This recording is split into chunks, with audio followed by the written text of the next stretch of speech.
दोस्तों आप लोग का स्वागत है एग्जाम प्रिपरेशन के नए वीडियो में। चलिए आज के इस वीडियो में आप लोग को बताएंगे द अर्थ यानी कि वर्ग बारहवीं इंग्लिश बुक रेनबो 2 आज वर्ग बारहवीं से लेकर आए हैं द अर्थ, जिसको लिखा है H.E. बेट्स ने, यानी कि H.E. बेट्स द अर्थ यानी कि पृथ्वी।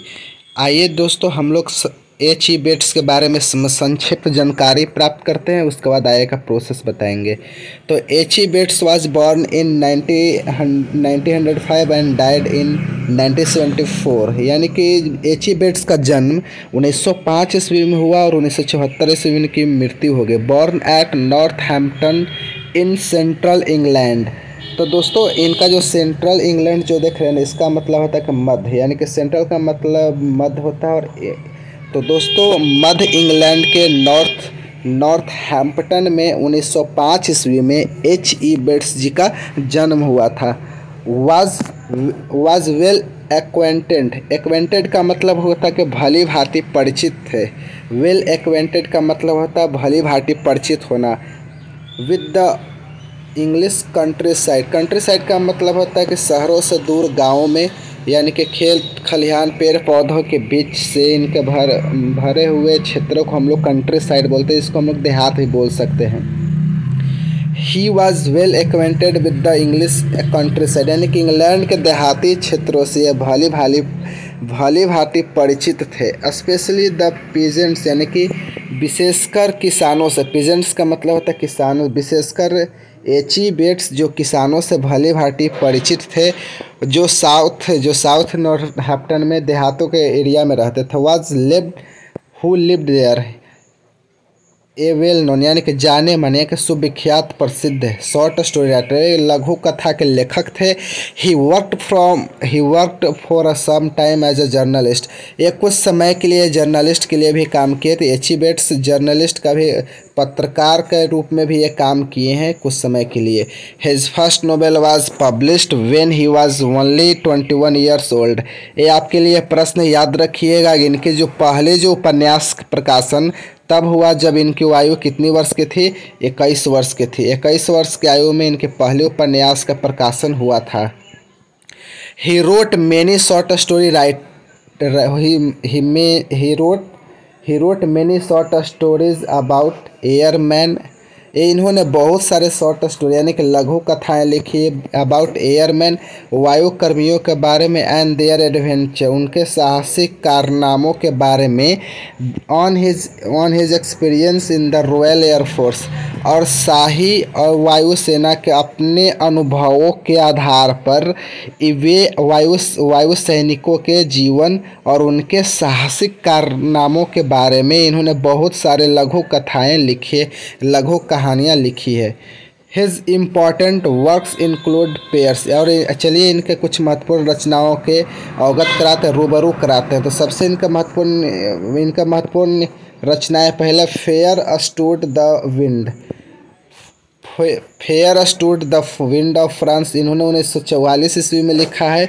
द पर्पल प्लेन 1947 में लिखा है।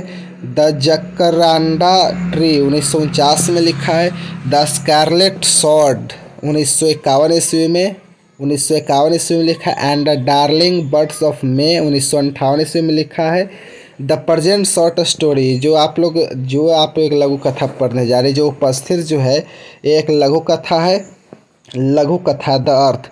जो the present short story the earth जो आप पढ़ने जा रहे हैं, is set in the English country side. ये जो कथा है, यह जो घटना है, ये देहात में घटी है। इज अबाउट द फार्मर, ये जो कथा है, ये जो लघु कथा है अबाउट द फार्मर, ये किसानों के बारे में है। जॉनसन्स, जिन किसान का नाम क्या है? Johnson, and his sons Benji, और उनके बेटे का नाम क्या है? बेंजी। यानी कि ये शॉर्ट स्टोरी द अर्थ एक किसान जिनका नाम जॉनसन है, उनके बेटे का नाम बेंजी है, हु के बारे में है। Who appears to be a simple minded person, और बेंजी जो है वो प्रतीत होता है कि प्रतीत होता है कि तू वह सिंपल माइंडेड पर्सन, जो बड़ा ही भोला भाला व्यक्ति जान पड़ता है, यानी कि इससे बहुत ही एकदम सरल साधारण है एकदम।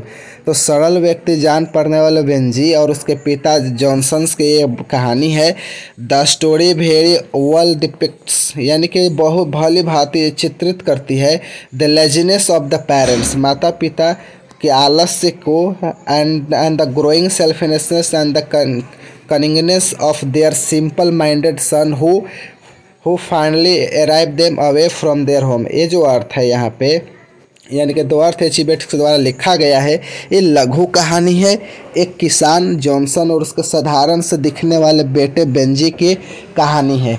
और तो दोस्तों यह जो कहानी है ना, यह भली भांति चित्रित करती है कि माता पिता के आलस्य को एंड द ग्रोइंग द सेल्फनेस, और बढ़ रही सेल्फनेस, यानी कि यहाँ पे होता है स्वार्थता, और कनिंगनेस का मतलब होता है कि धूर्तता, यानी कि साधारण से दिख रहे पुत्र बेंजी, बढ़ रही स्वार्थता और धूर्तता। माता पिता के आलस्य की यह कहानी है। And the son who finds finally away from their home, और वही सरल साधारण सा भोला सा दिखने वाला बेंजी एक दिन अपनी मम्मी पापा को घर से बाहर निकाल देता है के बारे में एक कहानी है, लघु कथा। तो चलिए आइए कहानी की शुरुआत करते हैं इस लघु कथा की। द अर्थ, यानी कि all that the Johnsons had was the earth. Johnson, ये जो जॉनसन यानी कि यहाँ पे जॉनसन दंपति के पास जो कुछ भी था, वाज द अर्थ, वह क्या था? खेत कहिए, भूमि कहिए।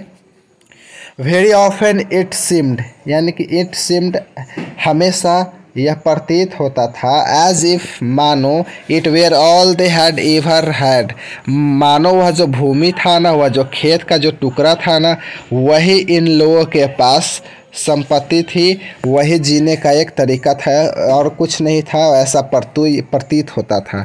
It was the true that they also had some possession, यानी कि यह बात भी सत्य थी।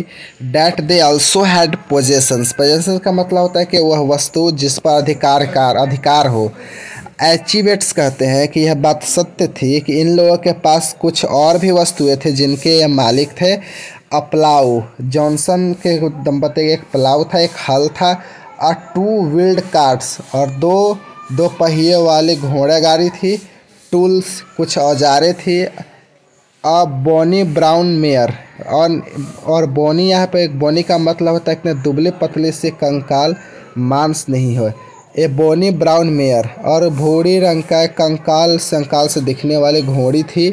Which slowly dragged in the plough, जो धीरे धीरे हल को खींचती थी, हल को खेत को जोतती थी। एंड द कार्ट, और घोड़ा गाड़ी को भी खींचती थी। अबाउट देयर रफ 4 एकड़ प्लॉट, जॉनसन के पास जो भूमि का जो टुकड़ा था ना, वह 4 एकड़ का था।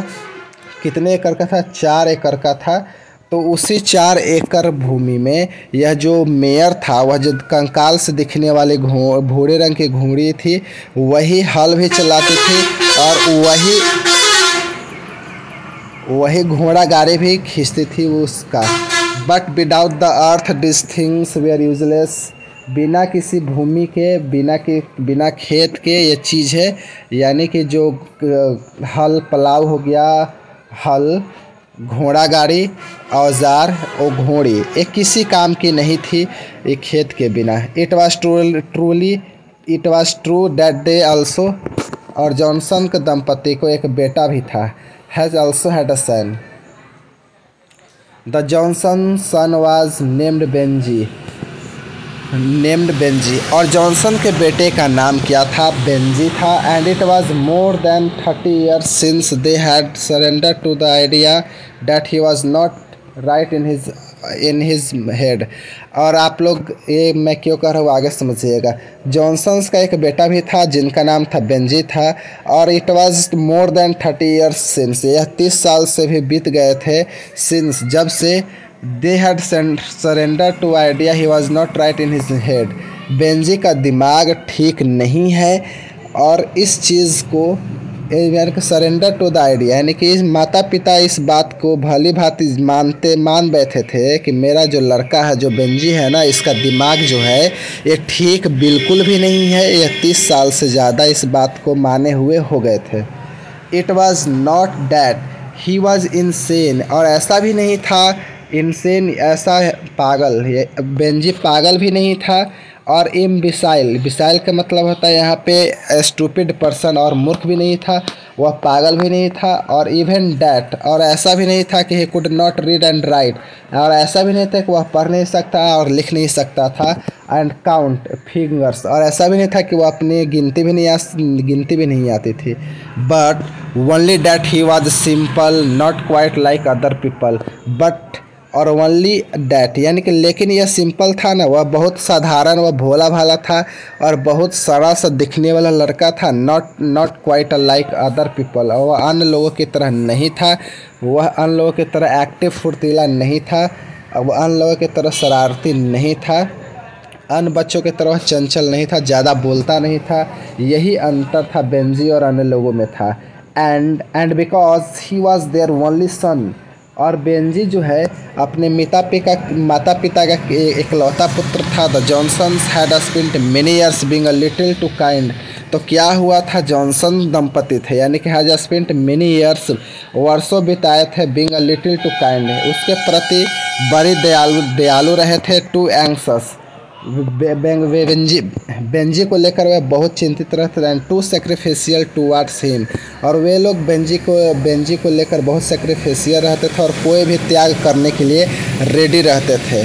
सो that he had grown up to seem worse in their eyes than he really. तो दोस्तों यहाँ पे बोला गया है, एचिवेट्स कह रहे हैं कि जॉनसन जो था ना, यानी कि इसके मम्मी पापा मान लिए थे कि इसका दिमाग ठीक नहीं है। इसका ये मतलब ये नहीं था कि वह मूर्ख था, इसका ये मतलब था वह पागल था, इसका ये मतलब नहीं था कि वह पढ़ना लिखना नहीं आता और गिनना नहीं आता था। अंतर क्या था कि वह अन्य बच्चों की तरह फुर्तीला नहीं था, अन्य बच्चों की तरह शैतान नहीं था, बदमाशी वगैरह ये सब नहीं करता था, यही अंतर था। इसलिए माता पिता का भी यह इकलौता पुत्र था, इसलिए उसको लाड प्यार में वे लोग पाले पोसे थे। And the so that he grown up the seem worse and their eyes, यानी कि वे बूढ़ा भी बन चुका था, यानी कि उनके नज़रों में थोड़ा सा बूढ़ा भी बन गया था। देन ही वॉज, जिससे था जितना वह बूढ़ा था उससे ज़्यादा बूढ़ा यह इनके नज़रों में वह दिख रहा था। Then Benji had the large loose limbs, limbs का मतलब होता है यहाँ पे अंग हाथ है। बेंजी हैड जो अंग जो थे वह ढीले थे, कसे हुए नहीं थे, फिट नहीं थे, और लूज लिम्स और ढीले ढाले हाथ थे। That often belong to the simple minded and, और जो सरल दिमाग के लोग होते हैं ना, जो भोले भाले लोग होते हैं ना, उनके हाथ पैर वैसे ही होते हैं जैसे बेंजी के थे। And thick soft fair hair on his face, और उसके चेहरे पर थिक का मतलब होता घना, और सॉफ्ट का मतलब होता मुलायम, और फेयर का मतलब होता हल्के रंग का, और उसके चेहरे पर घने हल्के रंग के बाल भी थे। और ही हैड द लुक, और ये जो लुक देख रहे हैं ना, चेहरे का भाव, he and all day long he had simple smile on his face, और उसके चेहरे पर हल्का हल्का स्माइल भी था। But somewhere behind the blue eyes, और इन्हीं नीली आँखों के पीछे, लेकिन इन्हीं नीली आँखों के पीछे the simple smile and the soft childish hair, ये कह रहे हैं बेचिबेट्स, इन्हीं नीली आँखों के पीछे द सिंपल स्माइल, इन्हीं साधारण से मुस्कान के पीछे, and the soft childish hair यानी कि नरम से और बाल्यावस्था बालों के पीछे, his simplicity seemed gradually to have become a kind cunning, और उसकी जो सिंप्लिसिटी थी ना, उसकी जो सरलता थी, उसके भोलापन था ना, सिम्ड यानी कि प्रतीत होता था, ग्रेजुअली धीरे धीरे, टू हैव बिकम कनिंग यानी कि एक प्रकार के धूर्तता बन गई थी। एचिबेट्स कह रहे हैं कि इसकी जो आँखें थी नीली थी, और इसके चेहरे पर दिन भर मुस्कान रहती थी, और इसके नीली आँखों के पीछे इसके चेहरे पर जो घने बाल थे ना, उस बाल के पीछे द सरलता थी ना, सिंप्लिसिटी, मानो ग्रेजुअली धीरे धीरे वह कुटिलता में बदल गई थी। नंबर 4 देखते हैं दोस्तों यहाँ पे।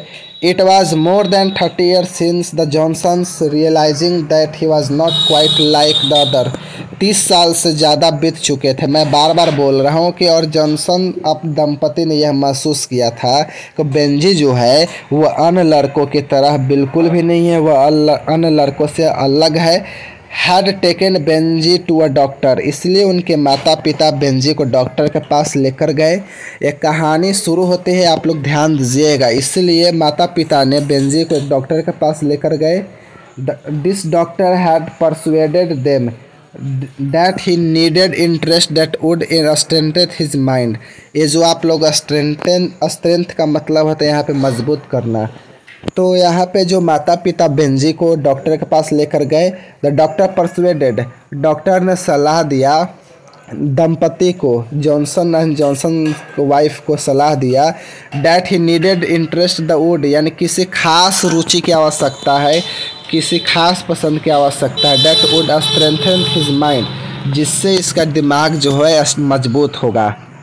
तो आगे देखते, it would be good if they gave him something to do, अच्छा होगा कि आप लोग बेंजी को कुछ करने के लिए, इनको कुछ काम दे, कुछ ऑक्यूपेशन पैसा दे, व्यापार करने के लिए दे, यानी कुछ काम करने के लिए कहो आप लोग, इससे इस दिमाग भी सही होगा, मजबूत होगा, which would help his development, और इससे इस दिमाग का डेवलपमेंट होगा, विकास होगा। It would help a great deal to give him a special interest, बेहतर ये होगा कि आप लोग स्पेशल इंटरेस्ट वाला काम दीजिए, वह काम दीजिए जिसके यह गहरी रुचि हो, इससे इसका जो it help to great deal, यानी इससे बेंजी को बहुत मदद मिलेगा। इफ़ अगर आप लोग they same him special interest, यानी कि विशेष रुचि वाला इसको काम देते हैं। To feed his sense of responsibility, to fit his sense of responsibility, responsibility का मतलब होता है कि जिम्मेदारी देना, और सेंस का मतलब होता है आप समझते ही हैं। To fit his sense of responsibility, जिम्मेदारी नाम की चीज़ आप लोग इसको दे दीजिए। जिम्मेदारी जब इनको बेंजी को दे दोगे तो इससे का दिमाग का भी विकास होगा और इसका दिमाग भी मजबूत होगा, और हो सकता है कि यह ठीक भी हो जाए। You are a people on the land, आप धरती पर रहने वाले लोग हैं, खेत से जुड़े हुए लोग हैं, किसान हैं। The doctor said let him keep hence, तो बेंजी को कुछ मुर्गी पालने दो, बेंजी को मुर्गी पालने दो। चूँकि आप लोग धरती से जुड़े हुए व्यक्ति लोग, आपके पास 4 एकड़ खेती भी है, इसको मुर्गी पालने के लिए बोलो। नंबर 5 देखते हैं दोस्तों। So for many years Benji had kept hens, कई वर्षों से बेंजी मुर्गियाँ पालता था। And what the earth was no his mother and father hens were to Benji, वह 4 एकड़ में भूमि का जो टुकड़ा था ना, जितना भी प्यारा वो जॉनसन की पत्नी को था, और बेंजी के लिए मुर्गियाँ भी बेंजी के लिए उतने ही प्यारी हो गई जितनी कि वह 4 एकड़ माता पिता को पसंद था। They were almost all he had, और माता पिता के पास 4 एकड़ भूमि और सरल दिमाग वाले एक व्यक्ति बेंजी, मुर्गियाँ, इसके अलावा कुछ नहीं था। When he came from school, और बेंजी स्कूल से लौटता था। Cut off his by simplicity from other children, और अपने सरलता के कारण अन्य बच्चों से जुदा रहता था, दूर दूर रहता था। Benjy went straight home to his hens, और घर से सीधे मुर्गियों के पास जाता था। Which he kept to in wire coop, यानी कि कूप देख रहे हैं ना, ये वायर का मतलब तो यहाँ पे इसका मतलब मुर्गियों का तरबा, यानी कि एक केज फॉर हिज चिल्ड्रन, यानी कि जिन पिंजरों में मुर्गियों का रखा जाता है ना, उसको दरबा बोलते हैं, कूप बोलते हैं। स्कूल से लौटने के बाद बेंजी अन्य बच्चों से बहुत अलग था, वह अन्य बच्चों के साथ नहीं खेलता था, इसलिए सीधे मुर्गियों के पास जाता। विच he kept in wire coop, यानी कि मुर्गियों जाली के दरबों में रखता था मुर्गियों को। That his father had made at the back of the house, जिसके वो उसके पिताजी घर के मुर्गियों का जो फॉर्म बनवाया था, घर बनवा रखा था। सी वहीं पे चला जाता था। एट फर्स्ट ही केप्ट 10 और डजन हेंस, शुरू में एक केप्ट 10 और डजन हेंस, शुरू में 10 और 1 दर्जन 12 मुर्गियाँ रखता था, मतलब 1 दर्जन। शुरू में बेंजी कितने मुर्गियाँ रखते थे, तो 10 से 12 मुर्गियाँ रखते, ऑल कलर्स एंड ब्रीड्स, और सभी रंगों के, सभी नस्लों के रखते थे। भूरे भी थी, स्पेकल्ड का मतलब चितकबरे भी थी एंड ब्लैक एंड वाइट, सफ़ेद और काली भी थी। And the coop was small, और मुर्गियों का रखने के जो दरबा जो था वह छोटा था। ही फेड द hen सिंपली, बड़ी सरलता से मुर्गियों को खिला देता था Benji. On scraps from the table, और जब बेंजी के माता पिता टेबल पर खाने खाते थे तो प्लेट्स में जो भोजन अवशेष छूट जाता था ना, तो जूठा जो जाता था वह मुर्गियों को खिला देता था।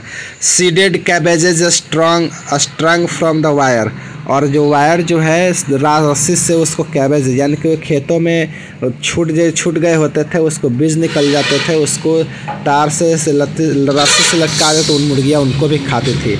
और लिटिल मेज मतलब कि मक्का भी खिलाता था। एंड ऑन कॉर्न ईयर्स का मतलब आप देख रहे हैं ना, इसका अर्थ होता है कि जब खेतों में फसलों को काट लिया जाता है, उसमें जो फसलों की छूटी हुई जो खुट्टी, उसी खुटियों के बीच जो अनाज फंसी रहती है ना, बाली फंसी हुई रहती है ना, उसी को कॉर्न ईयर्स बोलते हैं। मक्का भी खिलाता था।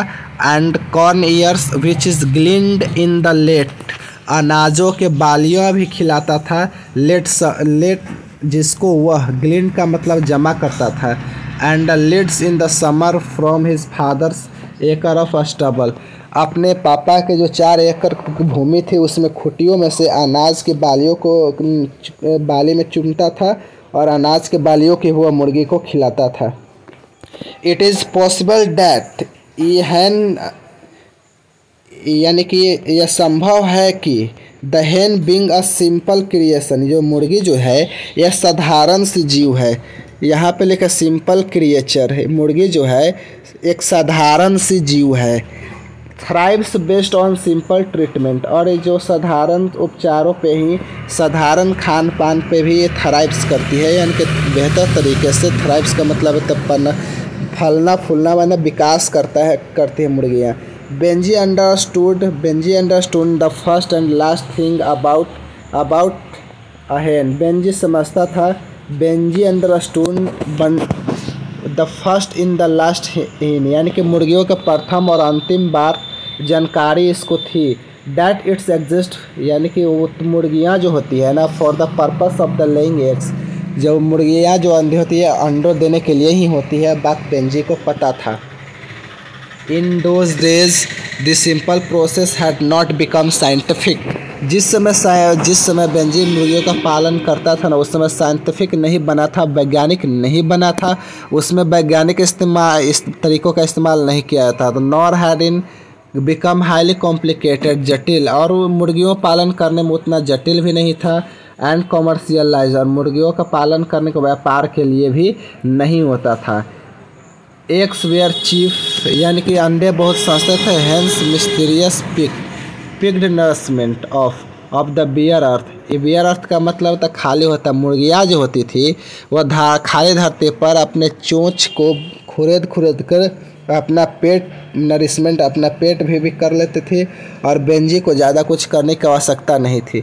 दे सेट इन होम मेड नेस्टिंग बॉक्स, और मुर्गियाँ जो थी होम मेड यानी घर पे ही एक नेस्टिंग बॉक्स बना था, जालीदार संदूक बना था, उसी में मुर्गियाँ बैठती थी। ऑन स्ट्रॉ का मतलब होता है यहाँ पे घास, पुआल एंड तिनका, यानी घास ये सब पुआल पर भी बैठ जाती थी, भूसा तिनका में बैठ जाती। एंड लेट द एग्स, वहीं पर अंडे भी देती थी। एक्सपेक्टेड ऑफ देम, जो मुर्गियों से मुझे उम्मीद की जाती थी। तो मुर्गियाँ के उससे नेस्टिंग बॉक्स में रहती थी, तिनकों पे रहती थी, भूसे पर रहते थे, पुआल पर रहते थे, वहीं पर अंडे देती थी। चलिए 6 नंबर देखते हैं यहाँ पे। Benji understood another thing, Benji जो है एक और बात इस जानकारी हो गई, तो वह जानकारी the business of hens and that was that eggs could be sold of callers at the back door, यानी कि अंडों को बेचा जा सकता है टू कॉलर्स का मतलब होता है कि जो घर पे जो आगंतुक जो आते हैं, मेहमान आते हैं, उनको भी कॉलर्स बोलते हैं। घर पे आने वाले लोगों को बच्चे अंडे बेचने लगे, बैक डोर यानी कि घर के पीछे आने वाले लोगों को अंडे बेचने लगा। एंड इन अ स्कोर्स, और हाफ स्कोर्स एंड 5 20 की संख्या में, एंड 5 स्कोर्स 10 की संख्या में, एंड 5 की संख्या में ये अंडे को आने वाले लोगों को बेचने लगा। And the money from this eggs, और इन अंडों के बिक्री से जो रुपया प्राप्त होता वाज पुट केयरफुली, वह सावधानी पूर्वक रखा जाता था, almost religious into a large, और नीति पूर्वक इसको एकदम नियम पूर्वक इसको रखा जाता था, इनटू वाइट बेसिन, और बड़े से बेसिन का मतलब होता है कि कड़ाह मान लीजिए, यानी कटोरा मान लीजिए, बड़े से कड़ाह में कटोरे में उस पैसे को रखा जाता था। That stood on the top shelf on the kitchen cupboard, kitchen का मतलब है कि रसोई घर, वह कबाड़ होता है मतलब अलमारी या कपड़ा रखने वाला दरवाज़ा, अलमारी जो होता है ना कबर्ड बोला जाता है। किचन में जो कबर्ड था वह उसको टॉप यानी कि सबसे ऊपरे वाले थे पर बेसिन रखा है, तो उसी बेसिन में पैसे नियम पूर्वक पैसे को रखता था। The basin was beyond Benjy's reach, जहाँ पे पैसे रखे जाते थे ना वहाँ पे बेंजीज रिच यानी कि बियॉन्ड, वो बेंजी के पहुँच से बहुत दूर था, वहाँ पे बेंजी नहीं पहुँच सकता था। बट वन डे, एक दिन one day his mother was tell him, ये जो पैसा जो जमा हो रहा है ना, ये पैसा तुम्हारा हो जाएगा। The money will be yours, ये तुम्हारा हो जाएगा। यू अंडरस्टैंड, तुम समझते हो ना। Your father and me are going to save the money, मैं और तुम्हारे पिताजी इस बच्चे को बचा रहे हैं। व्हेन देयर इज़ इनफ, जब पर्याप्त इन पैसे हो जाएंगे तो बीस will put in the bank, तब हम लोग इसको बैंक में जमा कर देंगे। बेंजी, जब पैसे पर्याप्त हो जाएंगे तो हम लोग इस पैसे को बैंक में जमा कर देंगे। The bank will give interest on it, और बैंक इस पे इंटरेस्ट देगा और ब्याज देगा on it. And one day when तुम 21 ईयर के हो जाओगे, it will be it all yours right, सारे पैसे तुम्हारे हो जाएंगे। इट, और इन पैसों पे तुम्हारा अधिकार हो जाएगा कब, जब तुम 21 के हो जाओगे तब। ये आपके लिए प्रश्न है कि it all be yours, you can do what you like with, पूरा रुपया तुम्हारा हो जाएगा। And you like do it, और तुम कर सकते हो what you like with it, और तुम जो चाहो इस पैसे से कर सकते हो जब तुम 21 साल के हो जाओगे तब।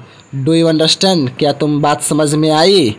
And Benjy would simply smile और at his mother and say yes he understood, Benjy थोड़ा मुस्कुराया और कहा हाँ मैं इस बात को समझ गया और मैं इसको समझ रहा हूँ। आगे देखते हैं। As time went on Benji began to keep many more hens, और समय बीतता गया, समय जो बीतता गया, Benji keep many more hens, और बेंजी अब ज़्यादा से ज़्यादा मुर्गियाँ पालने लगा, ज़्यादा से ज़्यादा रखने लगा। Soon there were more eggs than could, और देयर वेयर मोर एग्स और डेट कुड बी सोल्ड, यानी कि घर के पिछवाड़े आने वाले लोगों को अंडे बेचे जाए, उससे कहीं ज़्यादा अंडों का उत्पादन शुरू हो गया। And by the time Benji had left school, और उस समय तक बेंजी स्कूल की पढ़ाई पूरी कर ली थी, छोड़ दी थी। एंड 14 साल की उम्र में, यानी कि आपके लिए प्रश्न है कि बेंजी जो है 14 साल की आयु में पढ़ाई छोड़ दी थी। एंड अंडों का उत्पादन जानते होने लगा, उसी में लग गया। ही हैड 40 और 50 हेन्स, और बेंजी के पास 40 से 50 मुर्गियाँ थी। And about as many laying pullets, और इतने लेइंग पुलेट्स यानी कि वह मुर्गियाँ जो थी जो अंडा शुरू देना कोई थी, लेइंग पुलेट्स 40 से 50 मुर्गियाँ थी, इतने लेइंग पुलेट्स थी। And this were producing an average of 200 eggs a week, और प्रति सप्ताह औसतन 200 मुर्गियाँ अंडा देती थी प्रतिदिन। बेंजी की जो मुर्गियाँ थी औसतन 200 अंडे देते थे, एक सप्ताह में 200 अंडे प्राप्त होने लगा। उसके बाद यहाँ पर सुन ही set of 3 times a week of large basket of eggs on the weak truck and hawk them in Castor, का मतलब होता है कि the nearest town by his town, the money no longer went into the business। अब तो दोस्तों यहाँ पे सप्ताह में 200 से ज़्यादा अंडे देने लगी मुर्गियाँ, तो सुन ही 3 times a week, यानी सप्ताह में 3 बार अंडा बेचने के लिए, सप्ताह में 3 बार अंडा बेचने, with large basket of eggs on, अंडों की एक बड़ी सी टोकरी के साथ, ऑन अ व्हील ट्रक यानी कि एक बैठकर, एंड अंडे को व्यापार यानी कि अंडों के टोकरे के सब सप्ताह में 3 बार जाने लगा।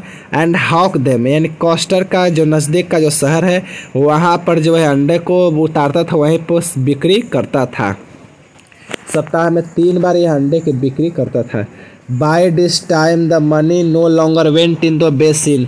अब जो पैसे जो थी ना अब ज़्यादा आने लगे थे, बेसिन में नहीं रखाते थे, but straight into the bank. अब सीधा बैंक में पैसा जाने लगा था, सीधा बैंक में पैसा जाने लगा। बेंजी कुड रीड एंड, और आपको पहले ही पता बेंजी पढ़ सकता था, and could read and a year two और afterwards I read in paper that it was better the segregate. और बेंजी पहले ही मैंने बोला कि बेंजी पढ़ सकता है। एंड द टीयर्स ऑफ 2 और 2 वर्षों के बाद after he read newspaper to segregates breeds of hens. और बेंजी ने पढ़ा कि बेहतर मुर्गी पालन के लिए बेहतर ये होगा कि ब्रीड्स ऑफ हेन्स, अलग अलग नस्लों के मुर्गियों को सेग्रीगेट करो। सेग्रीगेट का मतलब होता है कि अलग अलग करना। और बेंजी अखबार में पढ़ा था कि मुर्गियों को पालन बेहतरीन के लिए अलग अलग प्रजातियों के अलग अलग रखना चाहिए। Keeping white leghorns separate from Rhode Island. जो इनके पास जो मुर्गियों की नस्लें थी इसको अलग अलग करने लगा। White leghorn separate from Rhode Island से अलग कर दिया। And the young from old, और पुराने मुर्गियों को नए मुर्गियों से अलग कर दिया। दिस मेंट अ न्यू कुप्स, और इसका अर्थ ये हुआ कि अब बेंजी को नए कुप्स की नए पोल्ट्री फार्म की आवश्यकता है, यानी कि नए घर की आवश्यकता है मुर्गियों के पालन के लिए। And the same time Benji read that hens needed air exercise and dry, और इसी साथ साथ बेंजी ने पढ़ा था ना कि हेंस नीडेड एयर, और मुर्गियों को स्वच्छ हवा की भी ज़रूरत है। एंड एक्सरसाइज, मुर्गियों के घूमने फिरने की आवश्यकता है।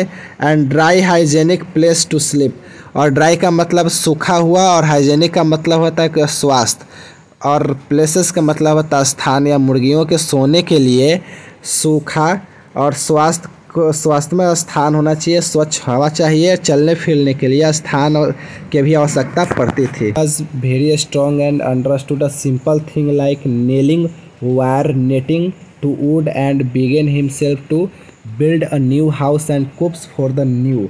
तो यहाँ पे जो बेंजी जो है वे क्या करता है, यहाँ पे new house coops for the new segregated breeds of hence.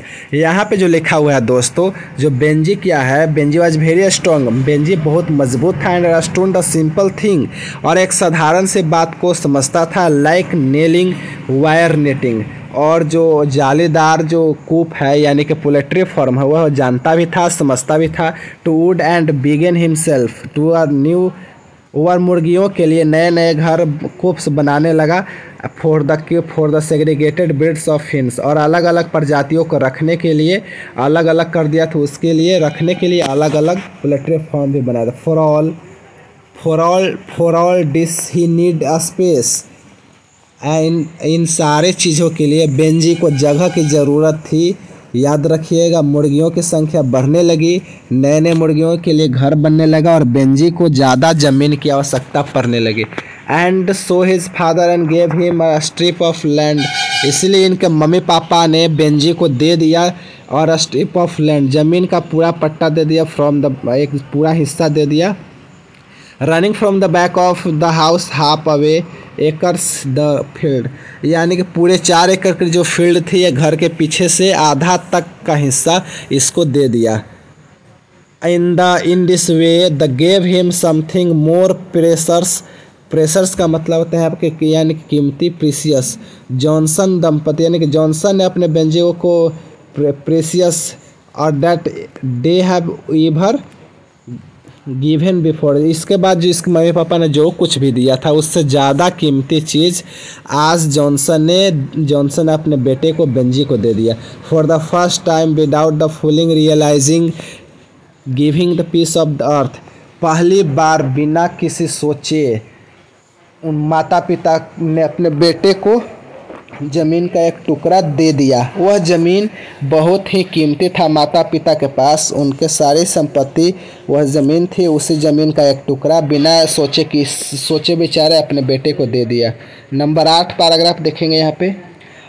All this time they had themselves had struggled hard and almost vainly with the earth ये कह रहे हैं दोस्तों यहाँ पे ऑल दिस टाइम, हमेशा देश देमसेल्व्स, वे स्वयं अपने हार्ड स्ट्रगल, संघर्ष किए थे, हार्ड वर्किंग भी किए थे, कठिन मेहनत भी, संघर्ष भी किए थे। यहाँ पे almost in the Bengali of the, धरती पर संघर्ष किए थे, धरती पे कुछ उगाने की कोशिश किए थे, बट मेनली यानी कि वे लोग कुछ उगा नहीं पाते थे, उनका परिश्रम बेकार जाता था। इसका कारण आगे आपको बताएंगे। At that back of their minds, और उसके दिमाग के पीछे यानी कि दिमाग में कहीं ना कहीं ले अ प्रेसियस बिलीफ, यानी कि उनके कहीं ना कहीं ले प्रेसियस बिलीफ, और एक बहुत प्रेशस कीमती विश्वास था।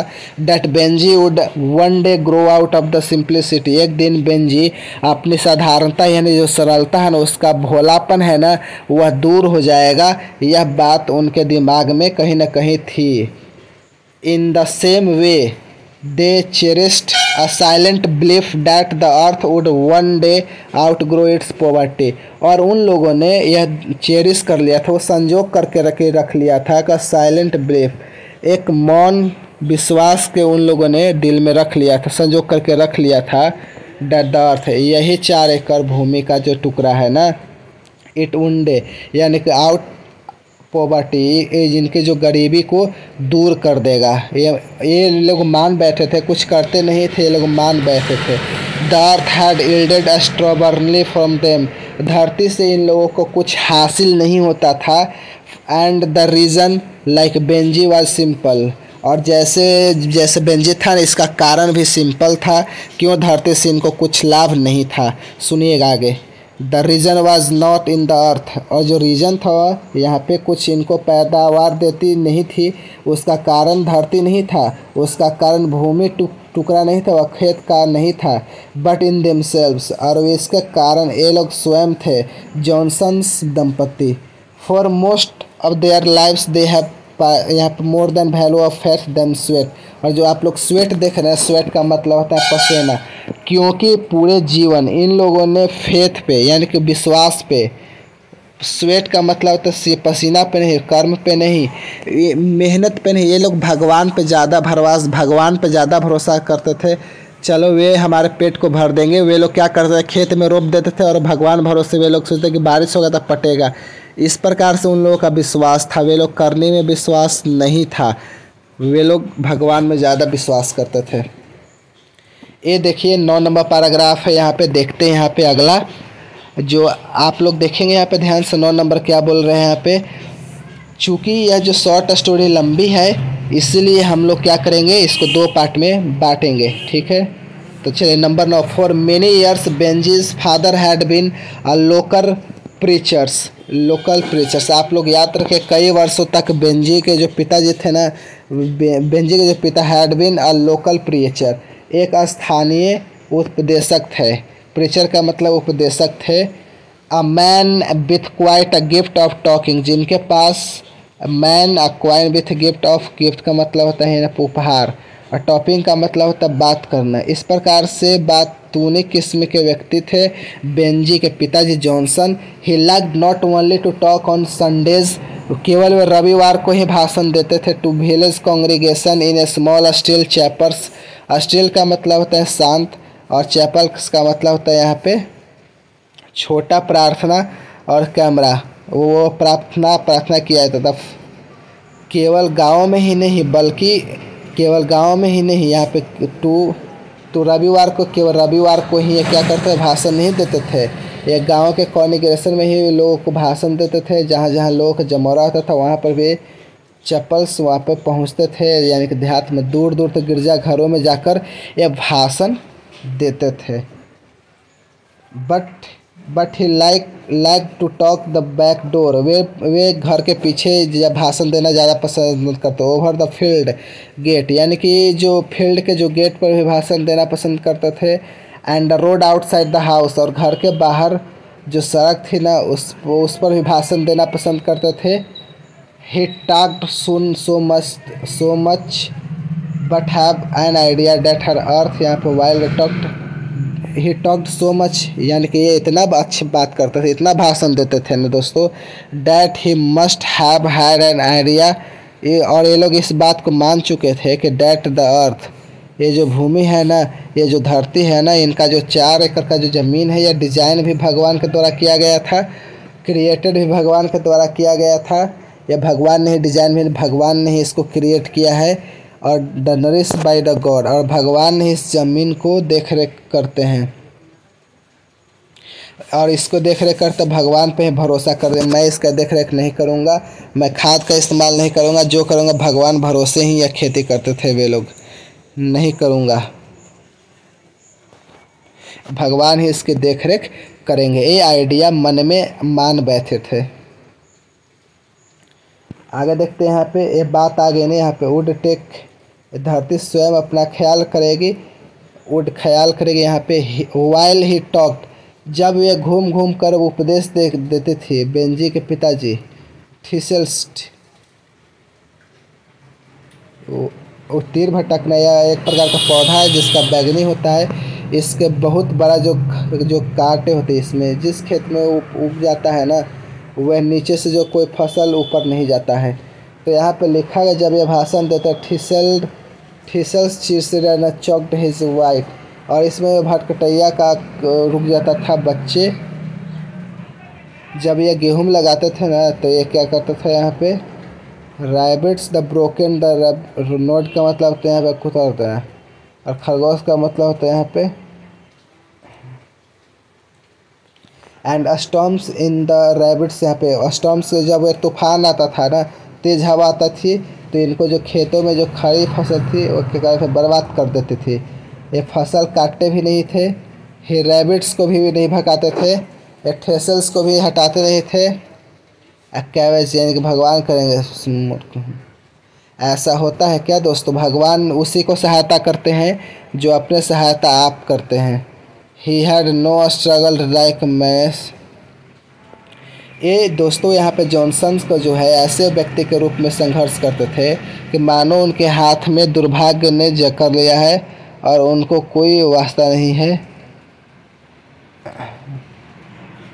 and knew that land was poor and the poor was and while is new, वे लोग जानते थे कि इनके जो धरती थी, इनके जो कुछ देती नहीं थे, उसकी कुछ उपज नहीं होती थी। एंड देयर वाज, और इनका जो लड़का है ना वह सरल है, और इसके कारण भाग्य को ही कोसते थे। And no one had a need toward courage, यानी कि अन्य व्यक्तियों के जो न कभी किसी को साहस हुआ कि टू टेल हिम, उस व्यक्ति को जोनी के पास बताए कि लब आप स्वयं भी एक बहुत बड़े आलसी व्यक्ति हैं। With the two large and the Trunks involve, आप भगवान पे बहुत ज़्यादा भरोसा करते हैं, खाद पे भरोसा नहीं करते। आजकल भगवान में खेतों में सिंचाई की व्यवस्था पर नहीं मेहनत करता, आप मेहनत पर भरोसा नहीं करते हैं, आप भगवान पर भरोसा करते हैं, और आप बहुत ही आलसी व्यक्ति यह बताने की कोशिश करता है, ना ही किसी ने इसको हिम्मत जुटाई। तो चलिए अब हम लोग चलते हैं, अब पैराग्राफ नंबर 10 देखते हैं। अब हम लोग पैराग्राफ नंबर 10 की शुरुआत करते हैं। आइए हम लोग क्या करते हैं, शुरुआत करते हैं paragraph number 10। And while his father, यानी कि एंड वाइल हिज फादर का मतलब कि यहाँ पे किसके पिताजी के बारे में बोला गया है, तो यहाँ पे बेंजी के पिताजी के बारे में बोला गया है। Talked Benjy went on steadfastly with the simple business of making hens lay eggs. यहाँ पे आप लोग को बोला गया है कि मेकिंग हेन्स ले एग्स। दोस्तों यहाँ पे वाइल का मतलब होता है जब बेंजी के पिताजी के टॉक बेंजी यानी कि बात करते, यानी कि भाषण देते थे, लोकल प्रीचर्स थे, जब ये भाषण देते रहते थे, Benji went on steadfastly का मतलब होता है लगातार विश्वास और भरोसे के साथ the simple business of making hens lay eggs, अपने मुर्गियों के अंडे को व्यवसाय में लगा रहा। Part of the field at the back of his father's house, और बेंजी के जो पिताजी थे जिनका जॉनसन था, जॉनसन के घर के पीछे पार्ट्स ऑफ द फील्ड यानी कि जो 4 एकड़ की जो भूमि थी, उस भूमि का एक हिस्सा began to resemble a begin to resemble, resembles का मतलब होता है यहाँ पे दिखने लगा, रिजेंबल का मतलब सदृश दिखने लगा, समान दिखने लगा, रिजेंबल। एक्वेयरिंग चेकवर बोर्ड, चेकर बोर्ड का मतलब होता है यहाँ पे, इसका अर्थ होता है rectangular hen cooks each containing the different color of hen, यानी कि made part of the field resemble checker board, यानी कि एक आयताकार मुर्गियों का एक आयताकार दरबा, यानी कि पोल्ट्री फार्म जिसमें भिन्न प्रकार की मुर्गियां रखी जाती है। यानी कि बेंजी के जो पिताजी जॉनसन 4 एकड़ की जो भूमि थी वह उस भूमि का एक हिस्सा अब पूरी तरह से मुर्गियों से भर गया और मुर्गियों की तरह दिखने लगा। ब्लैक एंड ब्राउन और काली मुर्गियां और भूरे रंग की भी मुर्गियां थी, एंड वाइट फेदर्स, यानी कि चारों तरफ से वाइट का मतलब सफ़ेद और फेदर का मतलब होता पंख, चारों तरफ उस सफ़ेद और पंख फैले हुए थे।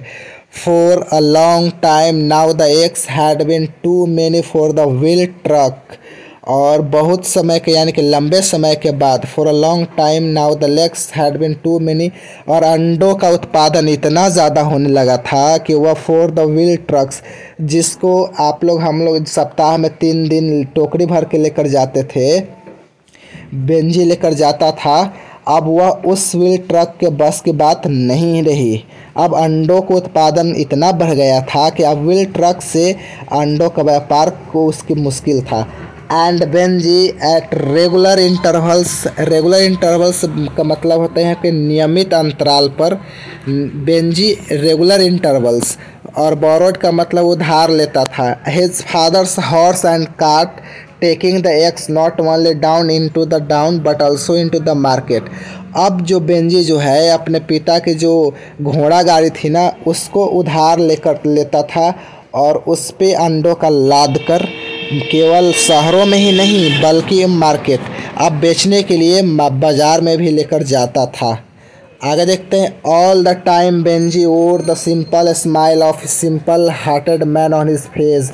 दिन भर बेंजी के 24 घंटा उसके on the face of Benji के फेस पर वह साधारण सी वह सरलता से मुस्कान वो बिखरी हुई रहती थी। And his simple hearted man, एक भोले दिल वाले व्यक्तियों का जो स्माइल होता है ना की तरह वैसे उसके चेहरे पर भी एक साधारण सी स्माइल होती थी, एक मुस्कान होती थी। And all the time the money went religiously into the bank in his name. And all the time हमेशा अंडों के व्यापार से जो भी धन प्राप्त होती थी went religious into the bank, एकदम विधि पूर्वक एकदम नियम पूर्वक बेंजी के नाम पर खाते में जमा हो जाती थी। अंडों से जो भी धन की प्राप्ति होती थी वह बेंजी के नाम पर बैंक के खाते में जमा हो जाती थी। अब कीचड़ के कवर्ड में नहीं रखा जाता था पैसा। नंबर 11 देखते हैं यहाँ पे। When Benji was 21 his mother and father planned and carried out a little ceremony। यहाँ पे लिखा गया है दोस्तों, जब बेंजी 21 साल का हो गया है, कितने साल का हो गया, 21 साल का हो गया है। His mother and father planned and carried out a little ceremony. Ceremony का मतलब समारोह यानी कि शादी करना, यानी कि बेंजी के माता पिता ने योजना बनाई और लिटिल सेरेमनी और योजना बनाई और एक छोटा सा समारोह करने के लिए बेंजी के माता पिता ने रखने के लिए रखा। जब बेंजी 21 साल का हो गया तब they got his passbook from the bank. जब मम्मी पापा उसके बैंक से पासबुक मंगवाए। एंड सफ़र इज़ और भोजन के दौरान supper his father made a sort of a speech. और भोजन के समय मेड अ शॉर्ट का मतलब प्रकार, शॉर्ट अ स्पीच। और रात्रि में जब ये लोग खाना खाने के लिए बैठे तो बेंजी के पापा यानी कि पिताजी एक प्रकार का वो भाषण देना शुरू किए। Almost in the tone of a public addresses, यानी कि पब्लिक एड्रेसेस का मतलब होता है यानी कि जन संबोधन। जिस प्रकार से आम जनता को संबोधन करते हैं उनका लहजा है, यानी कि उसी लहजे में इन्होंने भाषण देना शुरू किया, भोजन के दौरान शुरू किया। in which he talked as if he had been diligent and man his life। अपने भाषण में in talked as if यानी कि बात करते थे as if मानो he diligent man पूरे जीवन में बेंजी के पिताजी जॉनसन जो थे एक diligent यानी कि उद्यमी, परिश्रमी और मेहनती व्यक्ति रहे होंगे। Setting an example of the thrift and industry, कम खर्ची और इंडस्ट्री का मतलब उद्यमी, परिश्रमी और मेहनती। और लिखा हुआ है कि वे भाषण देने लगे, इस प्रकार से वे मानव भाषण देने लगे कि जॉनसन साहब एक अपने पूरे जीवन काल में बहुत ही डिलीजेंट, बहुत ही मेहनती और बहुत ही परिश्रमी, और setting an example of 13 on the industry, और वे अपने पूर्व पुत्र के सामने कम खर्ची और परिश्रमी उद्यमी का उदाहरण प्रस्तुत किया हो। And that this the passbook was Benji naturally reward for following it, और जो बेंजी को जो पासबुक मिला ना, और अपने यानी कि ऐसे मिले कि वह अपने पापा के परिश्रम के फॉलो किया, यानी कि उसका अनुसरण किया था, इसीलिए बेंजी को वो पासबुक दिया जा रहा था। इस प्रकार के भाषण बेंजी के पिताजी ने दे रहे थे खाने के time. He talked as if he were a talking a child to a stool does not know 1 from 2। यहाँ पे लिखा गया है दोस्तों, जॉनसन साहब बात करते थे मानो ही वे टॉकिंग टू अ चाइल्ड, इस प्रकार से बात कर रहे थे मानो ये किसी एक बहुत बच्चे से बात कर रहे हो। Who still does not no, जिसको अभी भी पता नहीं है। 1 from 2, तुम में से एक गया तो क्या होता है, एक जोड़ क्या होता है यह भी पता नहीं है। यानी कि जैसे ही उस प्रकार से उनके पिताजी बोलते थे कि जैसे कि मानो अपने पूरे जीवन काल में आप बहुत ही डिलीजेंट और बहुत ही परिश्रमी रहे हुए, और setting in example of 3 in the industry, और अपने पुत्र के सामने इन्होंने कम खर्ची और परिश्रमी का कोई उदाहरण प्रस्तुत किया हो। And that the passbook was Benjy's natural reward for the following it, और बेंजी वो पासबुक जो मिला ना, ऐसा लगा बेंजी ने अपने पापा का कम खर्चे पर अपने परिश्रमी का फॉलो किया हो और उसका अनुसरण किया था, इसलिए बेंजी को वह पासबुक दिया जा रहा था। इस प्रकार के भाषण बेंजी के पिता दे रहे थे। He talked as if he were talking a child who still does not know 1 from 2। यहाँ पे जॉनसन साहब ऐसे बात करते थे मानो we are talk to a child, इस प्रकार से बात कर तो उनके सामने अबोध बच्चे से बात कर रहे हो जिसको पता नहीं है कि स्टिल डज नॉट नो, अभी भी उसको पता नहीं है कि 1 from 2 यानी कि 2 में से 1 गया तो क्या होता है, एक जोड़ 1 क्या होता है यह भी पता नहीं है। इस प्रकार के अबोध बच्चे से बात कर रहे थे, ऐसा प्रतीत हो रहा था। And at last he gave Benji the passbook, और अंत में भाषण समाप्त करने के बाद जॉनसन साहब ने बेंजी को पासबुक उसका सेठ दे दिया। दिस इज़ योर मनी, ये लो तुम्हारा मनी है Benji. He said now you are 21 years, और नाउ अब तुम 21 वर्ष के हो गए हो, यह पैसा तुम्हारा है। Do you understand, this is your money, do you understand, क्या तुम समझ गए? यह तुम्हारा पैसा है, समझ रहे हो ना? ये पिता ने कहा। आगे देखिएगा 12 नंबर में क्या बोलते हैं। यस बेंजी सेड, हाँ मैं समझ गया। And he took the passbook, और बेंजी ने उस पासबुक को अपने पिता से जो हाथों से अपना पासबुक ले लिया। He and took the passbook, अपने पिता के हाथों से पासबुक ले लिया। He opened it and look at it, Benjy ने पासबुक खोला और उसमें देखा। And it amount of more than 230 pounds, और बेंजी ने देखा कि पासबुक में 230 पाउंड से ज़्यादा की धनराशि थी। यानी कि आप लोगों के लिए प्रश्न है पासबुक कितने धनराशि थी, तो आपका जवाब होगा 230 पाउंड्स, यानी कि 230 पाउंड से ज़्यादा धनराशि पासबुक में जमा थी। Then he setup the passbook, Benji ने पासबुक को सेटअप किया, बंद कर दिया। And put it into the pocket, और अपने जेब में चुपचाप रख लिया और डाल लिया। यहाँ पे पासबुक अपने पॉकेट में लेकर बेंजी ने उस खोला और उसमें अमाउंट चेक किया, कितना रुपया था उसको पढ़ा और अपने जेब में चुपचाप रख लिया। Benjy's mother and father did not speak, Benjy के पिताजी कुछ नहीं बोले, एकदम खामोश थे। A strange tremor of a peculiar emotion went through the both. Strange का मतलब होता है अद्भुत और अजीब और विचित्र, और ट्रेमर का मतलब होता है यहाँ पे कंपन और यहाँ पे झटका लगना, और पिकुलियर का मतलब होता है विचित्र और इमोशन का मतलब होता है भाव। यानी कि दोनों पति पत्नियों के पूरे शरीर में एक विचित्र प्रकार का भाव उत्पन्न हुआ और उन दोनों को एक बहुत झटका लगा। अरे इसने कैसे चुपचाप खामोशी से हम लोग से पासबुक ले लिया। आ मिक्सचर ऑफ डिसअपॉइंटमेंट, यानी कि मम्मी पापा को क्या हो रहा है समझिएगा। मिक्सचर ऑफ डिसअपॉइंटमेंट, मिक्सचर का मतलब होता है मिश्रण, डिसअपॉइंटमेंट का मतलब होता है निराशा।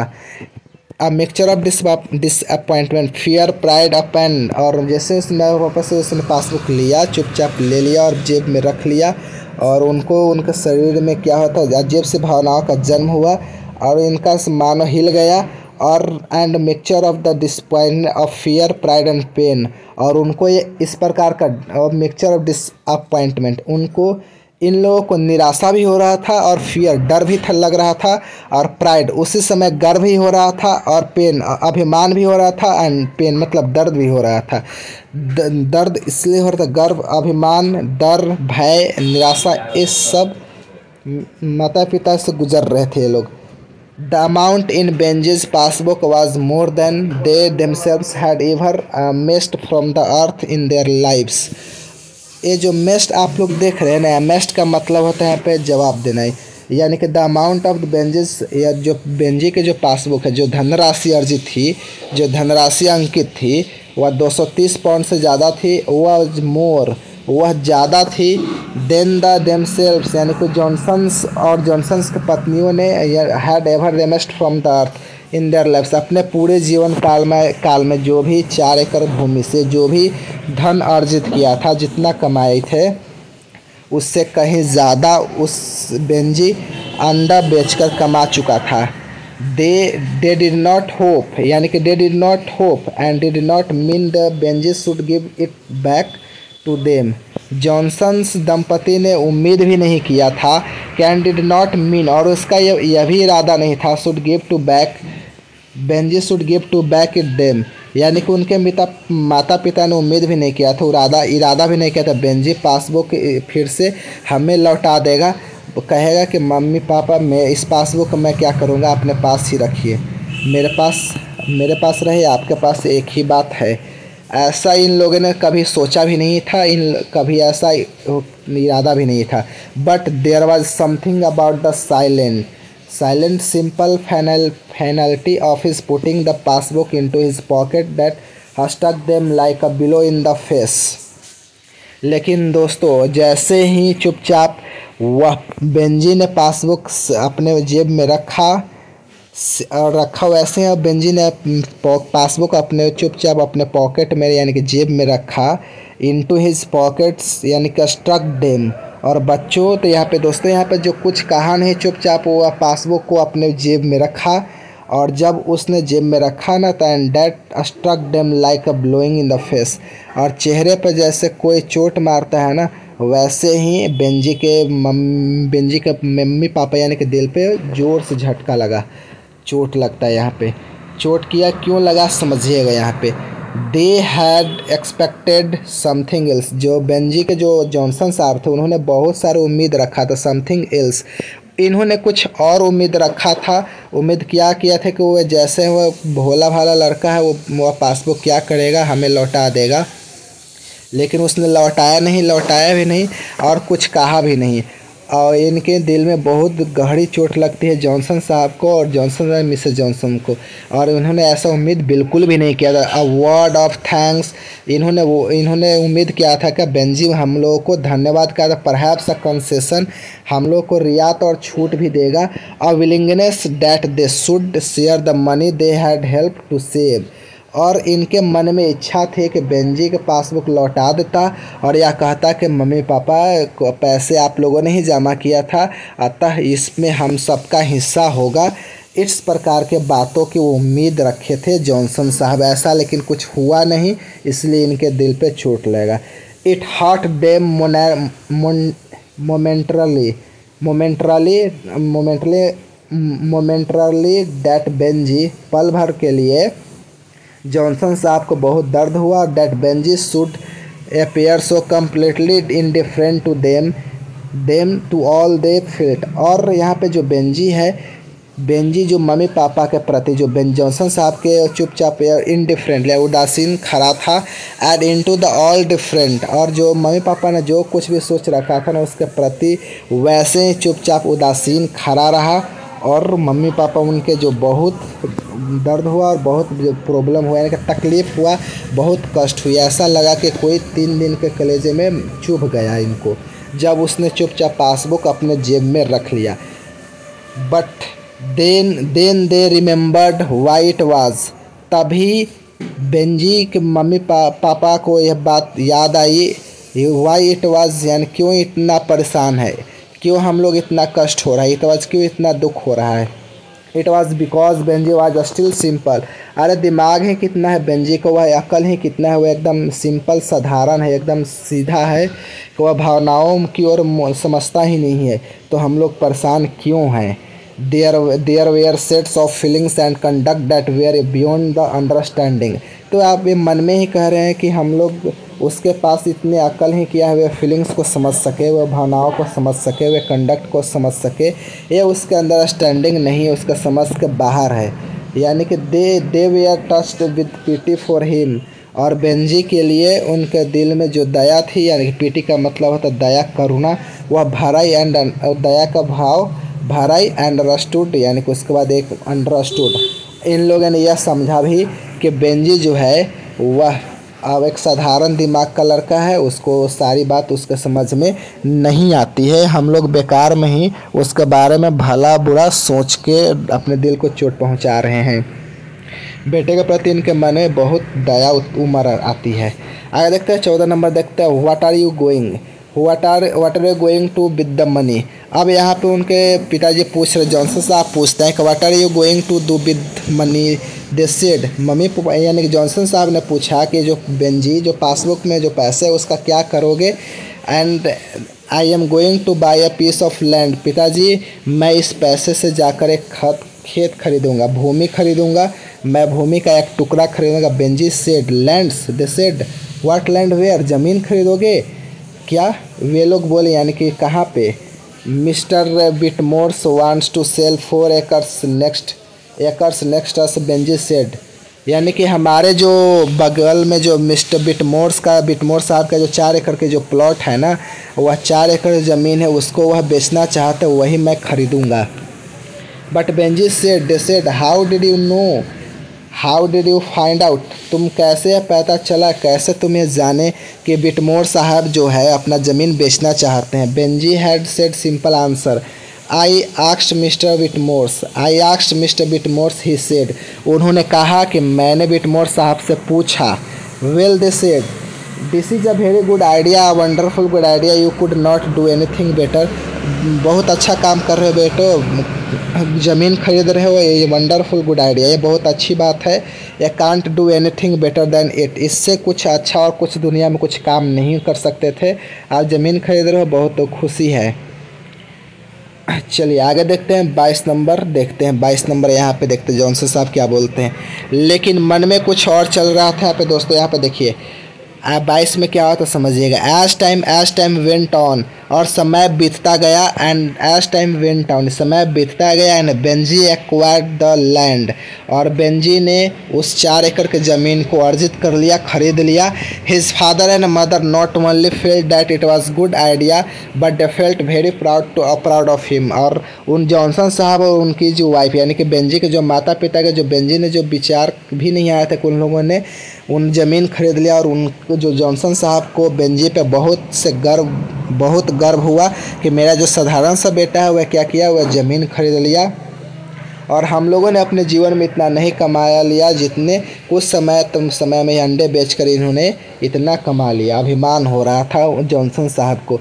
They had that kind of pride in him that parents him have in a child that says its first word of takes its first step और they had the kind of parents, यानी कि Benji के जो parents है, Benji के जो माता पिता थे उसी प्रकार से गर्व हो रहा था जैसे दस पेरेंट्स जो माता पिता को एक बच्चे को पर गर्व होता है। जी जब कोई नवजात शिशु पहली बार मम्मी पापा बोलता है, काका बोलता है, उस समय टेक्स हिट्स फर्स्ट स्टेप, या कि कोई नवजात शिशु अपने पहले कदमों से पहले कदम चलना शुरू करता है तो जिस प्रकार से माता पिता को अभिमान और गर्व को फील होता है ठीक उसी प्रकार गर्व और महसूस हो रहा था जॉनसन और उनके वाइफ को, क्योंकि बेंजी ने साधारण सा लड़का था, वह अंडे बेचकर क्या करता, भोला भाला लड़का था, वह आज अंडे बेचकर उन्हें आज पहली बार सियाने वाले काम किया, यानी कि ग्रोन अप मैन वाले काम किया। यानी कि इसलिए उसके जो पेरेंट्स थे, माता पिता या जो जॉनसन साहब थे,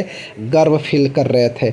it was wonderful word to he had taken a step, यहाँ पे आप लोग विदाउट फोर्स यहाँ पे बोला गया है। अद्भुत मज़े की बात ये थी कि that he has taken a without help, यानी कि बिना किसी मदद के उसके मन में, बेंजी के मन में ज़मीन खरीदने की बात आई। उसने ज़मीन पता लगाई और ज़मीन खरीदा भी, और यह बात सच में बहुत ही वंडरफुल था, बहुत ही आश्चर्यजनक थी। विदाउट फोर्स ऑफ प्रॉम्प्टिंग, यानी कि बिना कहे, बिना उसको दबाव डाले उसके ज़मीन खरीद ली, इसीलिए मामला बहुत ही अच्छा था। All his life they had treated him as a child that will not grow up and now suddenly he had grown up, यानी कि संपूर्ण जीवन के दौरान they had treated him a child, और उसके जो माता पिता थे, जो बेंजी, उसको ऐसे शिशु के रूप में देखे थे, ऐसे बच्चे के रूप में देखे थे कि डैट विल नॉट ग्रो, जो कभी सियाना ही नहीं होगा, एंड यानी कि हमेशा साधारण दिमाग वाला ही होगा, एंड सडनली अचानक ही हैड ग्रोन, आज उन लोगों को लग रहा है कि वह बड़ा हो गया, आज हमारा जो बेटा, जो मेरा जो बेंजी है, वह सियाना हो गया है। They had could scarcely realize it, यद्यपि उन लोगों को शायद ही यह बात महसूस हो रही थी कि हमारा जो बेंजी है वह अब बड़ा हो गया है। आगे देखते हैं। Benji was a man of property, अब यहाँ पे आप लोग का जो प्रॉपर्टी का मतलब संपत्ति, और Benji was a man of property, और बेंजी जो है वह संपत्ति वाला व्यक्ति हो गया था। अब वह साधारण बेंजी नहीं था, वह संपत्ति वाला बेंजी हो गया था। नंबर 23 देखते हैं दोस्तों। For the next 4-5 years Benjy, और अगले 4-5 वर्षों में Benjy went on creating more houses for more hens, अगले 4-5 वर्षों में बेंजी ज़्यादा से ज़्यादा मुर्गियों के लिए दरबा बनाने में मशहूर रहा, and they selling more eggs and more make money, और इस प्रकार से ज़्यादा मुर्गियों का पालन शुरू किया और ज़्यादा अंडे का यानी कि एक्सपोर्ट इम्पोर्ट करने लगा, यानी कि ज़्यादा से ज़्यादा अंडे बेचने लगा, और मेकिंग मोर मनी, और ज़्यादा से ज़्यादा पैसे बनाना शुरू हो गया, 4-5 वर्षों से ज़्यादा पैसा कमाने लगा। He was a still a simple man, लेकिन इतना धन कमाने के बाद भी he was a still a simple man, वो अभी भी वह एक साधारण व्यक्ति ही था, वह अभी वह भोला भाला व्यक्ति ही था, अभी भी एक सरल ही व्यक्ति था। He could not have made a pair of boots, he could not made a pair of boots, लेकिन वह अभी तक उतना जूते भी नहीं बना सकता था। But he knew nothing about the stock markets, और knew nothing about new stock markets के बारे में भी उसको पता नहीं था, जूते भी बनाने के बारे में कुछ पता नहीं था।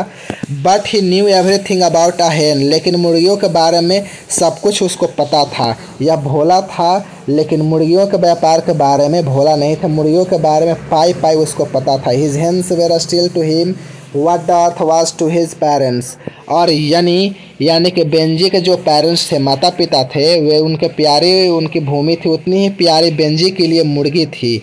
और all he had and all he understood, जो बेंजी के पास मुर्गियां ही थी, और केवल मुर्गियों की वह समझता था, मुर्गियों की ही जानता था, इसके अलावा ना उसके पास कुछ था, ना कुछ किसी अन्य चीज़ को वह समझता था बेंजी। आगे देखते हैं यहाँ पे 24 दोस्तों, देखते हैं यहाँ पे। There was only one difference between Benjy. अब दोस्तों यहाँ पे कहानी जो है, आप शॉर्ट स्टोरी जो समाप्त होगी ना, आप अपने आँखों से आंसू पोंछने के लिए विवश हो जाएगा। There was only one difference between Benjy's hens and his parents land. एचिवेट्स कह रहे हैं कि जो बेंजी और मुर्गियों में और उनके बेंजी के पेरेंट्स यानी कि भूमि में यानी कि बेंजी के माता पिता में और ज़मीन में सिर्फ एक ही अंतर था। वह क्या अंतर है देखिएगा। The hens belong to Benji, वह जो मुर्गियाँ जो थी वह बेंजी की थी। The land had never belong to his parents, लेकिन जो 4 एकड़ की जो भूमि थी जिसपे मुर्गियों का जो पोल्ट्री फार्म खोला गया था वो जॉनसन और उसकी जो पत्नी रहते थे, never belongs to his parents, और जो जॉनसन की वह कभी थी ही नहीं। Who had rented it now for 40 years, यानी कि 40 वर्षों से वे लोग उस भूमि पर भाड़े पर लिए थे। 40 वर्षों से यानी कि 40 वर्षों से वे लोग भूमि पर भाड़े पर लिए हुए थे। उन्होंने अर्ली टेंडेंसी, साल में एक बार उस भूमि का टेनेंसी यानी कि किराया यानी कि कर देना पड़ता था। From a man name Sanders, और किस व्यक्ति को कर देना पड़ा? सैंडर्स नामक व्यक्ति को वह भूमि था। और जो जॉनसन और उसकी जो यानी कि उसके जो माता पिता थे 40 वर्षों तक भाड़ा पर लिए थे, वो अपना जीवन यापन करते थे। इसलिए एचिवेट्स कह रहे हैं कि बेंजी के जो मुर्गी और जॉनसन की ज़मीन में एक बात का फ़र्क था। बेंजी का जो मुर्गी था वह मुर्गियाँ बेंजी की थी, लेकिन वह जो भूमि थी जो थी वह सैंडर्स की थी। They had often spoken of buying the land, but somehow the scheme never came to anything. Johnson दंपति यानी कि जॉनसन खरीद की चर्चा की थी, लेकिन somehow the scheme never come to anything. लेकिन यह जो योजना जो थी यह काम नहीं है, यह इरादा पूरा नहीं हो सका था। वह 40 वर्षों से ज़मीन खरीद नहीं पाए थे। It was easier to Benji's tender to stand the door and talk. Benji के माता पिता के लिए दरवाजे पर खड़ा होना और भाषण देना बहुत आसान था। And pulpit and trust in God, और मंच पर भाषण देना आसान था और भगवान पर भरोसा करना भी उनके लिए बहुत ही आसान था। Then the make two business proposition, व्यापार के लिए कोई सुझाव देना, कोई व्यापार के लिए कोई योजना बनाना उनके लिए दुष्कर कार्य था। यानी कि कोई व्यापार ही नहीं किया था, कोई काम ही नहीं किया था, कोई परिश्रम ही नहीं किया था, पसीना नहीं बहाया था, तो वे भाषण ही दिया और भगवान पर भरोसा किया। यही कारण है कि आज उनके पास कुछ नहीं है। एंड नाउ एट 65, अब उस दंपति यानी कि बेंजी के माता पिता की आयु 65 साल की हो गए। They were too old to think buying a land, अब वे लोग इतने बूढ़े हो गए थे कि वे लोग ज़मीन के बारे में सोच भी नहीं सकते थे। Even there was been any money for buying land, और सडनली और जॉनसन और माता पिता यानी कि जो बेंजी के जो माता पिता जो थे उनका जो आयु 65 वर्ष हो गए थे कि वे लोग की इतनी उम्र हो गई थी कि वे लोग क्या अपने ज़मीन बना सके। सडनली अचानक जो है वे जो सब भूमि थी वह बिकने वाली थी। देयर लैंड्स देयर अर्थ, आप यहाँ पे जो उस भूमि को, उनका जो घर कहीं और था, उनका खेत कहीं और था, उनका जो कहिए यहाँ पे आप लोग ज़मीन बिकने वाली थी। Which was all they had, इसके अलावा उस ज़मीन के अलावा जॉनसन के पास कुछ नहीं था। The town was spreading the man named Sanders said, और उस ज़मीन का जो मालिक सेंडर्स था उसने कहा and everywhere people wanted land to building, यानी कि जॉनसन से कहा कि देखिए जॉनसन साहब, अब एवरीवेयर पीपल वांट्स यानी कि चारों तरफ लोग ज़मीन ढूंढ रहे हैं बिल्डिंग बनाने के लिए, घर बनाने के लिए। Either he must sell the land for building, या तो ये घर बनाने के लिए दूसरे को मैं बेच दूँ, या और must sell the land of them. अगर आप लोग चाहो तो इस ज़मीन को खरीद लो, यदि आप लोग इस ज़मीन को नहीं खरीदते हो मैं दूसरे को बेच दूंगा, वे लोग ज़मीन बना सकते हैं। यह ज़मीन मैं रखूँगा नहीं, अब मैं ज़मीन बेचूँगा। सेंडर ने ये जो जॉनसन साहब से कहता है 65 की उम्र में। दे फेल्ट 26 देखिएगा दोस्तों, they felt lost and distracted, इस सेंटेंस को देखिए। They felt lost and distracted, यहाँ पे एकदम से विक्षिप्त से हो गए, एकदम हारे हुए लग रहे थे, एकदम पगला से गए। और जॉनसन साहब जैसे ही सुने कि यह ज़मीन बिकेगी एकदम डिस्ट्रैक्टेड हो गए, एकदम पगला से गए, एकदम विक्षिप्त हो गए, एकदम व्याकुल हो गए, एकदम परेशान हो गए। They had lived a wagyu trusting life without system, यानी कि अपना पूरा 65 साल, अपना पूरा जीवन वो पूरा साल यूं ही बिता दिया था जॉनसन्स एंड उस दंपति यानी कि जॉनसन और उसकी वाइफ ने। दे हैड विथ दे, वेग का मतलब होता है वैग्यू का मतलब है स्पष्ट, VAGU वैग्यू, वेग का मतलब होता है यहाँ पर स्पष्ट। दे हैव लिव्ड अ वैग ट्रस्टिंग लाइफ विदाउट सिस्टम। अब सिस्टम का मतलब है योजना, यानी कि बिना किसी योजना के ही हम लोग अपना संपूर्ण जीवन यानी कि अस्पष्ट रूप से, वेग यानी कि अनिश्चित रूप से इन लोगों ने बिता दिया था। With a simple minded son to rear, यानी कि एक सरल से दिमाग वाले बच्चे के पालन पोषण के करने में ही अपना पूरा जीवन व्यतीत कर दिया था। With an infinite faith in God but with litre, यानी कि जो भगवान पे इन्होंने बहुत भरोसा किया था। अन्य साधारण से व्यक्ति को पालते पोसते थे और बिना किसी योजना के अस्पष्ट तरीके से अपना जीवन बिता दिया था। And the faith in God but with little और नो फैथ, और भगवान पे भरोसा करते थे एंड खाद पे भरोसा कभी नहीं करते थे। इन फर्टिलाइजर्स, पटवन पे भरोसा नहीं करते थे, इसीलिए इन खेतों में कभी कोई उपज ही नहीं होती थी। इसलिए ये गरीब के गरीब ही रह गए और बने रहे। As a result they had nothing, और परिणाम स्वरूप ये हुआ कि जॉनसन साहब 65 साल की उम्र में भी इनके पास कुछ नहीं था। Even the earth which they had regarded as inviolate, वह ज़मीन भी जिस पर वे लोग मान बैठे थे कि यह ज़मीन को कोई ख़तरा नहीं है, ये कभी ज़मीन बिकेगी नहीं, यह हमारी बनी रहेगी, वाज नॉट देयर, वह ज़मीन भी इनकी नहीं थी। And was about to be taken away from them, और वह ज़मीन ही हमसे छीनने वाली थी। शुरू में मैंने आपको बताया था दोस्तों, यहाँ पे जो ज़मीन जो है इनके दिल के करीब थी, यह ज़मीन के अलावा इनके पास कुछ नहीं थे। एक घोड़ी थी, एक हल था और कुछ टुकड़े थे, और एक साधारण सा बेटा था बेंजी, इनके पास और कुछ नहीं था। और यह ज़मीन भी इनके हाथों से फिसलने वाली थी, निकलने वाली थी। 27 देखिएगा। डीपली एंड पेनफुल अपसेट का मतलब होता चिंतित होना और परेशान होना, बहुत गहराई तक, बहुत दूर तक, बहुत दर्द से ये लोग परेशान थे। They went to the man named Sanders, और ज़मीन के जो असली मालिक सैंडर्स के पास परेशान होकर जॉनसन साहब गए। And told him how it was, और वे लोग क्या कहे, एंड टोल्ड हिम, यहाँ पे बोला गया है कि सी must told out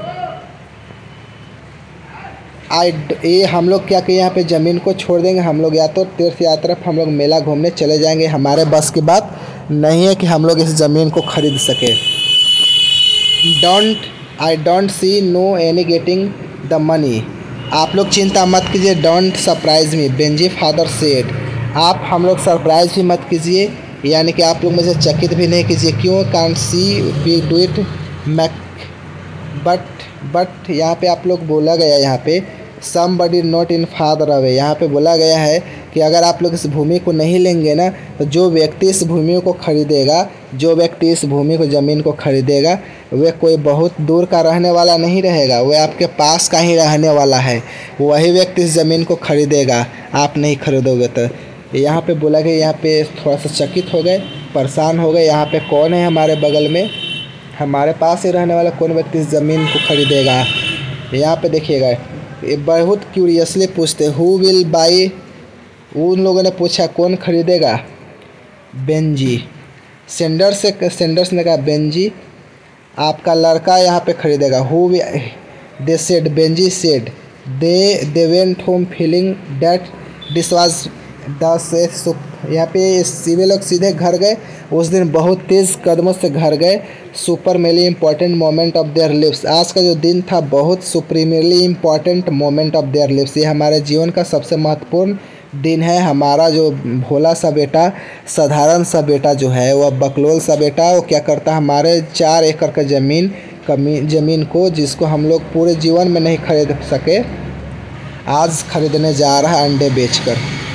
it seemed like the moment of reward, ये मानो, इट सीम्ड का मतलब होता प्रतीत होता है, यह प्रतीत हुआ कि ये जो आज इन लोगों को कुछ इनाम मिलेगा, कुछ पुरस्कार मिलने वाला है। यानी कि साधारण से भी पालने में, पोसने में, यानी कि आज इनको इनाम मिल रहा है 4 एकड़ ज़मीन। If their faith and had been shaken, it was now completely whole again. इन शुरू में इन्होंने सोचा है कि साधारण दिमाग का लड़का है, क्या करेगा क्या नहीं करेगा। आज उनका जो फेट जो था, विश्वास जो डगमगा रहा था, आज पूरे इकट्ठा हो गया, एकदम एकजुट हो गया। They saw that there could be joy and satisfaction and ultimate good. यानी कि आज इन लोगों ने रियलाइज़ किया कि आज इन लोगों ने देखा कि एक साधारण सा पुत्र को भी रेज का मतलब है कि पालन पोषण करने का क्या फ़ायदा है और उसका क्या पुरस्कार है, ये आज हम लोगों को मिलने जा रहा था। 33 नंबर देखते हैं।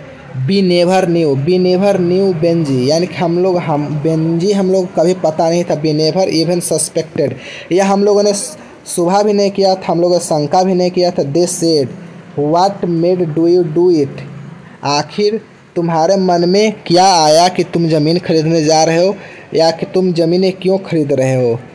आगे देखिएगा, जॉनसन अपने बेंजी से पूछा, I am going to put up more incubator house. Benjy ने उस मुर्गियों के लिए घर बनाऊंगा, उसमें मुर्गियों के लिए यानी पोल्ट्री फार्म बनाऊंगा, इसलिए मैं इस ज़मीन खरीद रहा हूँ। बेंजी सेड अगेन, आज जिसने पासबुक लिया था ना, जो तीन इनके सीने में चुभे थे और एक तीर इनके सीने में चुभने लगे। When they had given Benji the passbook, they did not speak. जिसने बेंजी को पासबुक दिया था ना 21 साल की उम्र में, तो एक शब्द भी नहीं बोले थे, आज भी नहीं बोले थे। They had expected something else. उन लोगों ने आज भी इन लोगों ने कुछ अलग ही बेटे से जवाब के रूप में कुछ और की उम्मीद की थी। Without quite knowing what a word, a small occasions, perhaps an assurance that things would go on as before. शायद इनके दिल के कोने में फिर कहीं ना कहीं एक विश्वास था कि शायद जो हमारा जो बेटा बेंजी जो है, यह ज़मीन इसलिए ख़रीदे हैं कि हम लोग जैसे रह रहे हैं वैसे ही रहेंगे। लेकिन नहीं, मैं इस ज़मीन पे मुर्गियों के लिए घर बनाऊंगा, मैं इस पे क्यूबेकेटर हाउस बनाऊंगा। But there was nothing, only the same simple finality as when Benjy had taken position of the passbook और दे वेयर मोमेंटरली पेंड। और फिर से उनके क्षण भर के लिए, पल भर के लिए उसी दुख का सामना करना पड़ा जिस समय उन्होंने पासबुक देते समय किया था, जब इन लोगों ने अपने बच्चे को पासबुक सौंपा था। Then they knew again why it was. और ये तब हम लोग इस झूठमुठ जो हमारा जो लड़का है, इसको अकल है, दिमाग ही नहीं है, इसलिए इस भावनाओं में समझता ही नहीं है। झूठमुठ में हम लोग इसके बारे में भला बुरा सोचकर अपने आप को परेशान किया। There was something which are forgivable to simple minded man. The simple minded as a new quite will don't always understand. There are something which are forgivable to simple minded man. ये कह रहे कि बहुत सारे ऐसे चीज़ें होती है कि जो एक सिंपल माइंडेड सन को माफ़ किया जा सकता है। द सिंपल माइंडेड यानी कि जो सरल दिमाग वाले, as they knew quite and understand, ये भली भांति जानते थे कि डोंट ऑलवेज अंडरस्टैंड, लेकिन वे लोग अच्छे से समझते नहीं थे। अब बेंजी की आयु करीब 40 की हो आई थी। अब बेंजी की आयु करीब 40 की हो आई थी। और यहाँ पे तो दर्थ जो है, जो शॉर्ट स्टोरी है आप लोगों का यहाँ पे लिखी गई थी, या इसका जो है दूसरा पार्ट आप लोग कल जारी होगा, यानी कि कल आप लोग को पढ़ाया जाएगा। दूसरा जो आप लोग का दूसरा पार्ट में आप लोग ख़त्म होगा, दूसरा पार्ट में पूरी तरह से ख़त्म हो जाएगा। आप लोग का यह जो बेंजी शॉर्ट स्टोरी है, आप लोगों का पार्ट 2 कल आएगा। तो चलिए, यदि आप लोग की यह वीडियो अच्छी लगी हो तो वीडियो को लाइक और शेयर कर दिएगा। चैनल पर नए हो तो चैनल को सब्सक्राइब करके बेल आइकन कॉल पे प्रेस करें। चलिए, आप लोगों से मिलेंगे ऐसे ही अपडेट के साथ नेक्स्ट डे।